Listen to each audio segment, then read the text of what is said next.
ایجوٹیک reform سمٹ 2025 تعلیم، ذہنی صحت اور مصنوعی ذہانت کی انضمام کی جانب ایک اہم قدم۔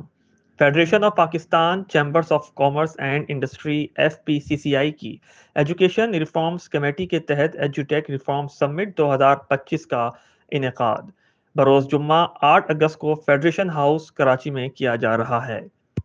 اس تاریخی سمٹ کا مقصد پاکستان میں مصنوعی ذہانت AI کو تعلیم اور ذہنی صحت کے شعبوں میں مؤثر انداز میں شامل کرنا ہے تاکہ طلبہ اور اساتذہ کو مستقبل کے تقاضوں کے مطابق تیار کیا جا سکے۔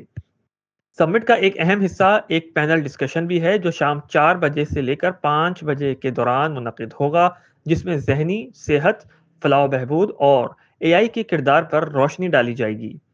اس موقع پر پاکستان میں پہلی بار AI پاورڈ روبوٹ ٹیچرز کو بھی باقاعدہ طور پر متعارف کرایا جائے گا، جو تعلیم کے میدان میں ایک انقلابی قدم ہے۔ اس کے ساتھ ساتھ پاکستان کی پہلی AI ٹولز ڈکشنری بھی لانچ کی جائے گی، جو طلبہ، اساتذہ اور پروفیشنلز کے لیے ایک جامع رہنمائی کا ذریعہ ثابت ہوگی۔ کنوینر صدف بھٹی نے کہا کہ یہ سمٹ صرف ایک ایونٹ نہیں بلکہ ایک قومی تحریک ہے جس کا مقصد پاکستان کو تعلیمی اور تکنیکی میدان میں ترقی کی نئی راہوں پر گامزن کرنا ہے۔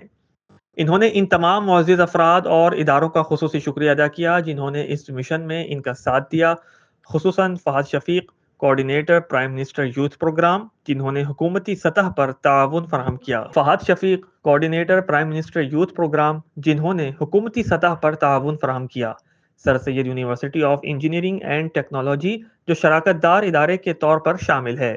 ریاض الحق، انیق صدیقی، حسان صدیقی، شاہان قمر، عدیل بخاری، سلمان عباسی، غلام محی الدین اور لالا رخ تھانوی، صبا، مومل مرزا، سعد اور آمنہ الطاف، جنہوں نے اس سمٹ کی منصوبہ بندی، انتظامات اور عمل درآمد میں دن رات محنت کی۔